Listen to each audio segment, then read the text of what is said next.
Hello, Internet Every Peoples! It's your good pal Polly back with another Polly's Peep Show, and today we're looking at Cosmic Star Heroine. It is from Zeboyd Games. You may know them from Breath of Death 7, Cthulhu Saves the World, and the two Penny Arcade On the Rain-Slick Precipice of Darkness games that they did, episodes 3 and 4.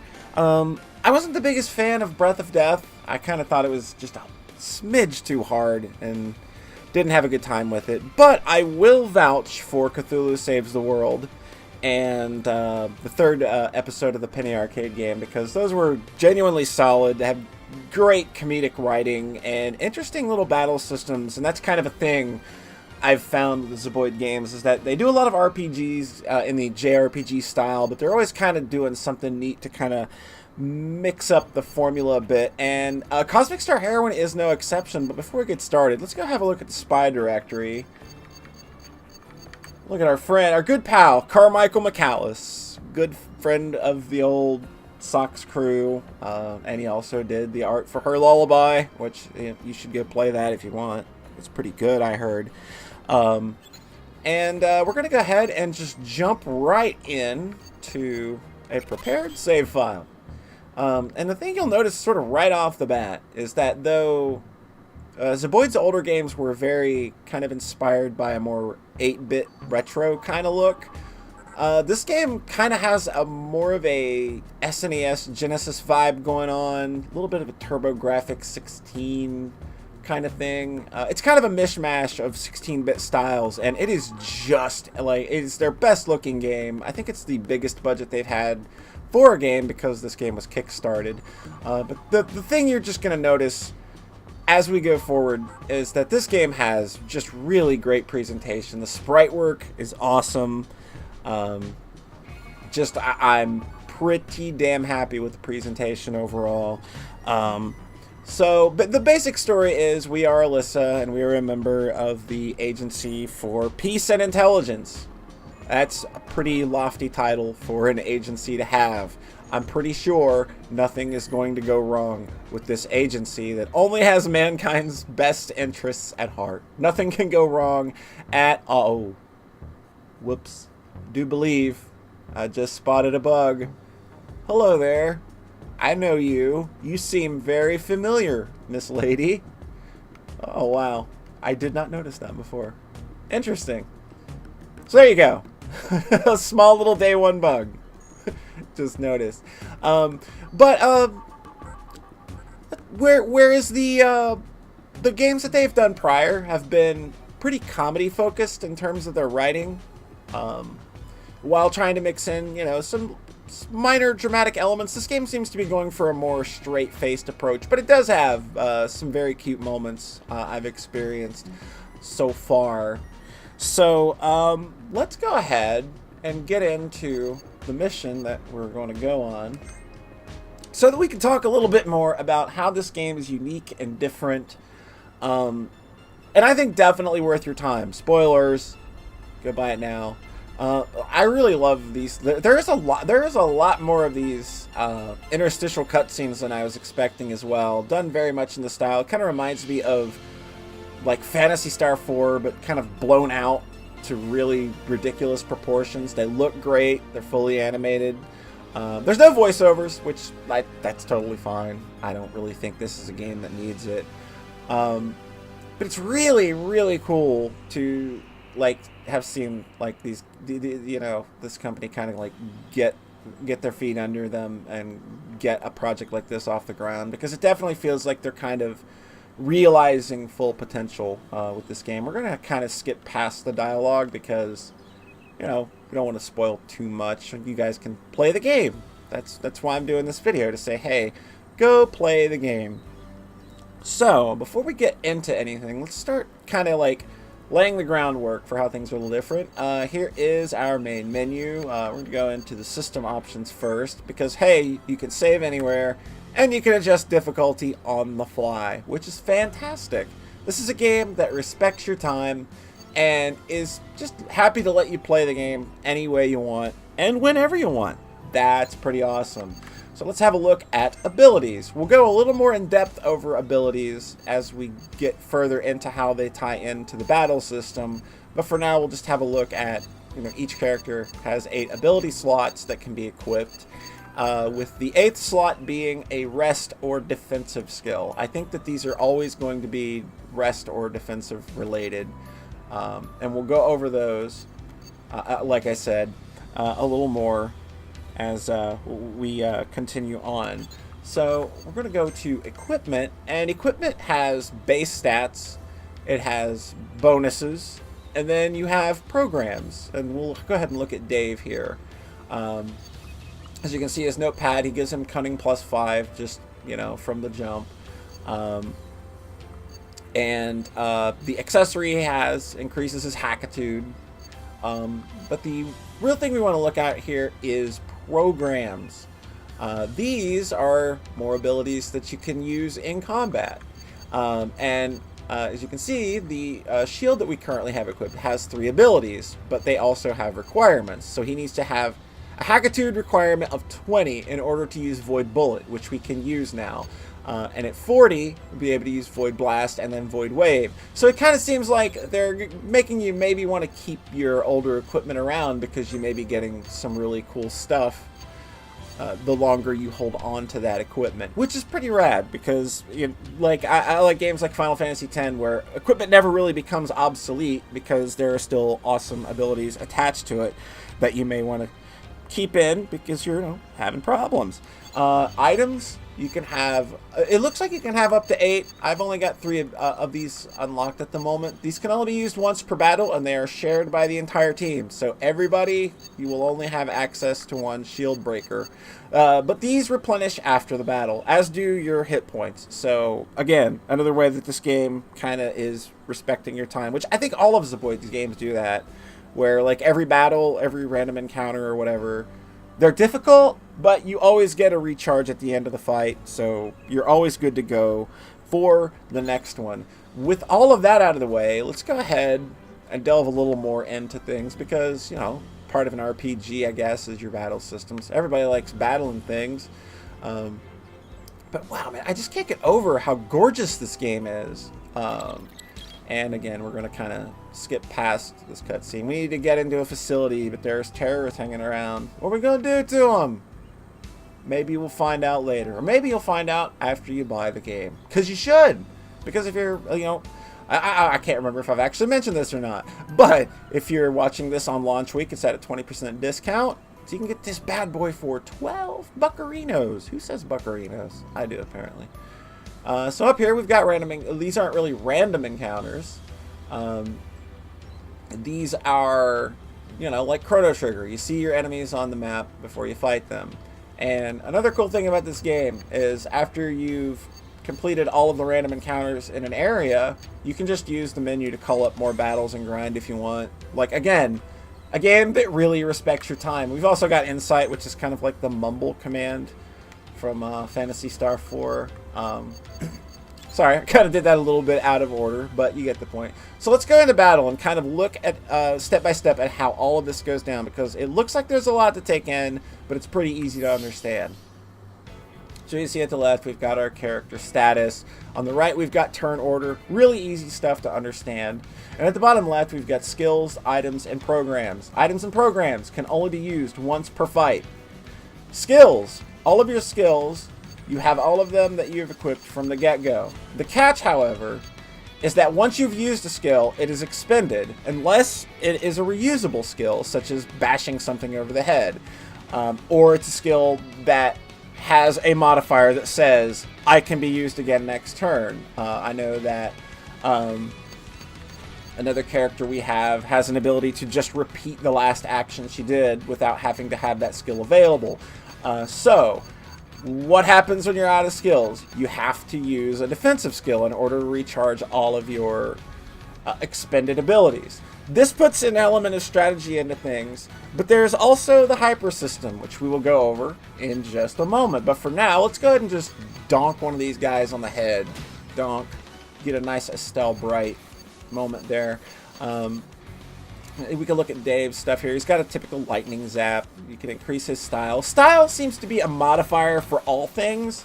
I don't think anybody's really quite figured out how it works entirely, but it seems to be like you can survive mortal blows a lot more. That's a thing too, is like if you die, you'll go into negative hit points, and if you can reverse that effect, if you can get your hit points back over 0, you can actually survive it, but the character has to do that by the end of their turn, which is another cool thing. So he's got Enviro Hack, which this changes depending on your location. If we use it here, it's an all heal, which is really good. You can confound and stun an enemy. Status effects are very important in this game. And he's also got a Void Bullet, which is pierce damage. So let's go ahead and donk this guy right here with a Void Bullet. Boom. So now she is a Gunmancer. It's really cool. She summons guns, and they just appear out of thin air and shoot things. She can shoot people to heal them, which is fantastic. And the next Gunmancy affects all targets, and this is just your standard, Gunmancy. And she's got an Absorb Shield, the same as Alyssa. So for now, we're going to go ahead and make our next Gunmancy affect all targets. So now Alyssa, her portrait is now glowing yellow. She is in hyper mode. You can see the little dots under your health bar. This is the number of turns it takes your character to go into hyper mode. So since we're on turn 2, she is in hyper mode. After turn 2, it will take an additional turn to get into hyper mode. So after that, it will be 3 slots. But in hyper mode, you do double damage, and your ability to drop status ailments on enemies doubles as well. Again, more strategy to kind of keep track of. So we're gonna just, I don't know, throw a water attack at the frog. Boom, look at that. And then why don't we go ahead and just use some lightning to finish it off. And that kind of made the whole using Gunmancy on all enemies pointless. But she does not have a lot of abilities at the start of the game, but you're going to get abilities pretty quick. Leveling seems pretty expedient in this game, so it's not really that big of a deal. So what we're going to do now is we're going to just toss a laser. Boom. So Dave, he is in hyper mode now, and since he is in hyper mode, his ability to whack an enemy with a status ailment should be pretty high. Boom, the enemy is stunned and it will not get its turn. And we can recharge here. Or no, we're not going to recharge, we're just going to attack because she's got double attack damage for this round. 63.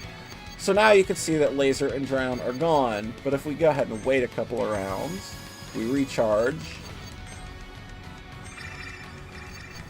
Go ahead and just recharge on everybody, just for the hell of it. We've got our abilities back. So it's a really cool strategic battle system that is like, it's not a battle system that you can just like start a battle and just cram your way through. And as you can see, poor Dave over there is dead. But we can bring him back if we can get him some health back. So let's go ahead and do that. Let's give him a nice hyper heal while we're at it. Boom, look at that. He's back to full health. But it's a nice strategic battle system that kind of like forces you to think about how you want to juggle your turns so that everybody's either being effective or healing or putting status ailments on or stacking damage. You want to kind of like make sure you've always got people that are kind of rotating in and out of their defensive positions. And also balancing that with hyper mode, like save your big attacks, like don't waste them if you don't have to. And it's your typical level up system. You'll like, as you level up, you gain abilities.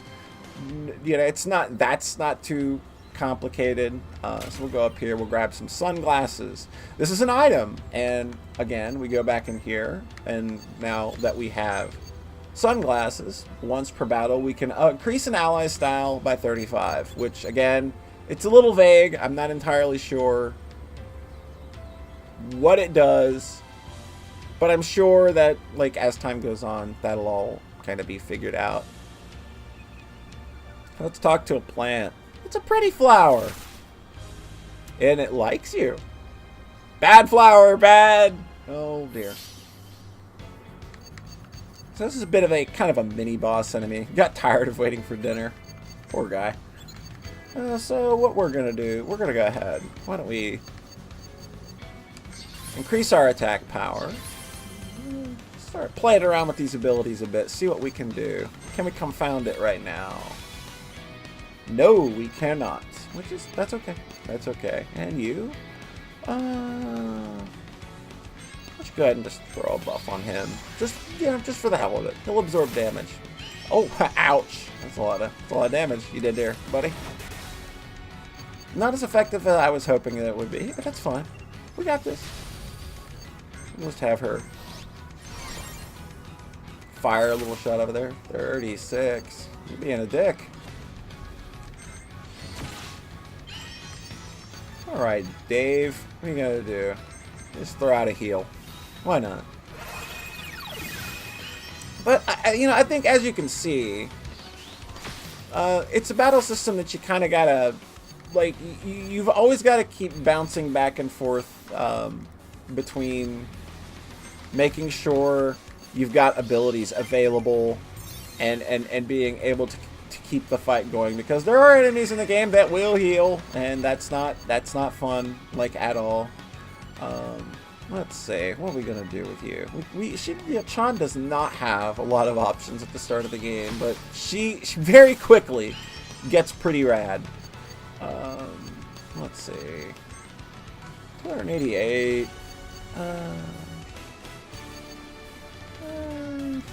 Let's go ahead and heal her. Nope. Yeah. We'll make you vulnerable. That was a bad turn. I should not have wasted that on that, but we'll go ahead and Enviro hack again for the heal. And now that you're vulnerable, we should be doing more damage. Oh yeah, significantly.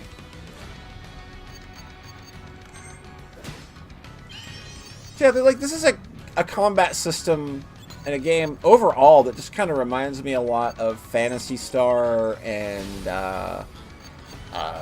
Lunar, especially. And I think it's pretty rad. And I think that if you've played those games, it's pretty easy to spot those. Oh, wow. Poor Alyssa. Well, and when you're dead, you can still take an action. So, like, we could probably take this guy out and die in the process, but we still make it out of the battle alive, which is really cool. So I'll do like another 1 or 2 battles to kind of like get you familiar with things. See if it's your kind of thing. Like, I know it's mine. Like, I'm about 3 or 4 hours in now, and I'm really digging it so far. The story's starting to pick up a bit. Not that it's slow. Like, this game really kind of throws you in, like, right in the middle of a mission, and it's pretty cool to, like, get you quickly tutorialized on how everything works. So let's see. You guys are weak to water. I have a water attack. I'm gonna use it. Boom. And Dave, what you got? What you got for me? 71. Let's see. Can he take this guy's turn away? Yes, he can. That's good. That's good. Gunmancy will affect all. Alright. So let's go ahead and just donk you in the face. Wow, exactly. Nice. Okay, so what are you gonna do this round? Yeah, let's go ahead and drop a heal. And do some damage around the board. Ouch. Man, nobody's liking Alyssa today, like, at all. Let's drop a laser on your face. And we'll go ahead and take you out. Get that sweet double damage going on. You drop and absorb on Alyssa. And yeah, you go ahead and heal yourself. Also, again, can't state enough how much I really love the music in this game, too. It's pretty damn solid. Summon a gun, shoot you in the face. And now she's stunned. I'm going to run up here and donk you for double damage. We'll go ahead and use that. Void Bullet Program. Her pal.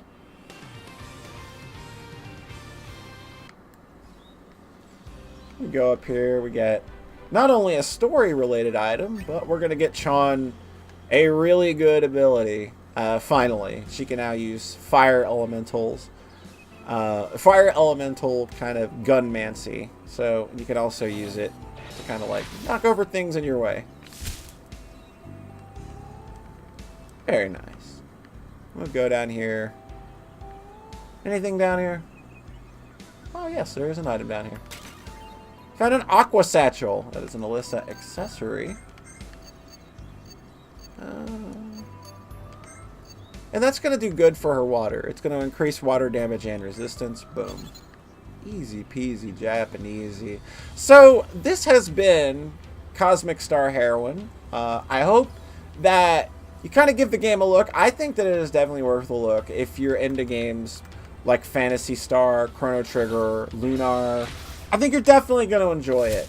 So go out there, show Zeboyd Games some love, and we'll catch you next time. You kids have a good day or night whenever you're watching this.